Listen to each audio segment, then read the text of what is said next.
Hi, my name's Tony Morrow, and this is Introduction to Project Management. In today's episode, we're going to kickstart our project with step 1 of our process groups, initiating.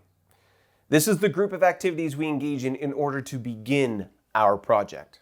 The first group of these activities is integration management. This is where we identify, define, and try and combine our various types of inputs for a consolidated and coordinated output. Let's start with a project charter. A project charter is a document issued by the project initiator or sponsor that formally authorizes the existence of a project and provides the project manager with the authority to apply organizational resources to project activities. Project charters can take various forms. In the case of our car and that ticking engine, our mechanic gives us an estimate for the cost and duration of the repair work. When we dropped off the car, we signed a document authorizing the work to begin.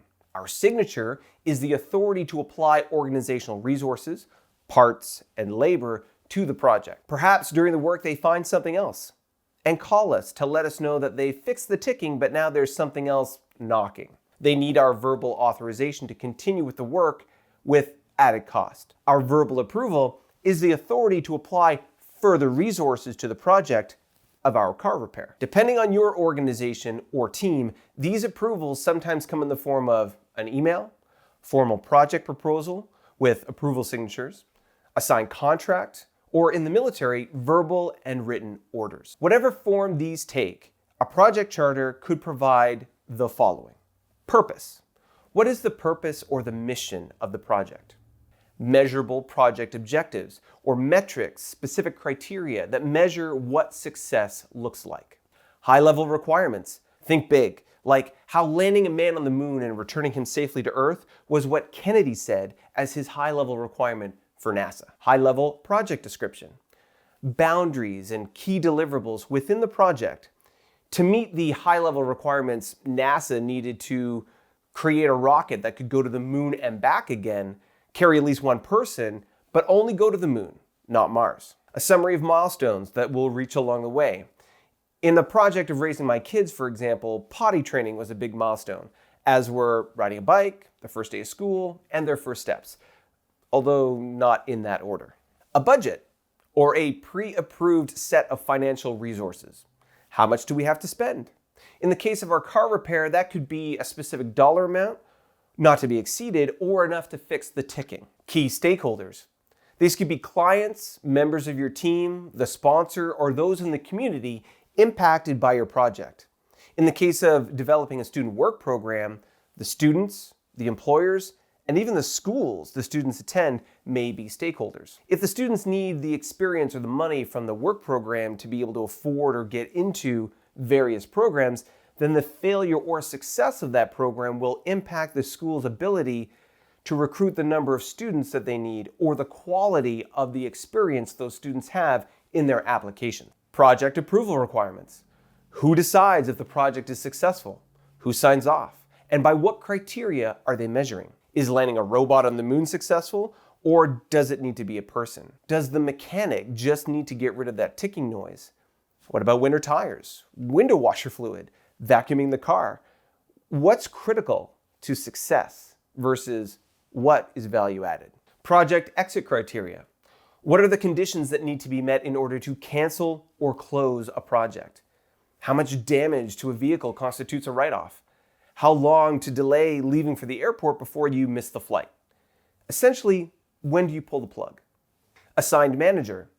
A designate project manager with an appropriate level of authority. Identify the name and authority of the sponsor or other person authorizing the project charter. So that's a lot to digest, not unlike a Vegas breakfast buffet, but trying to keep it simple. A project charter ensures a common understanding by stakeholders of what the essential deliverables are, roughly when they should occur, or milestones, and the roles and responsibilities of everyone involved.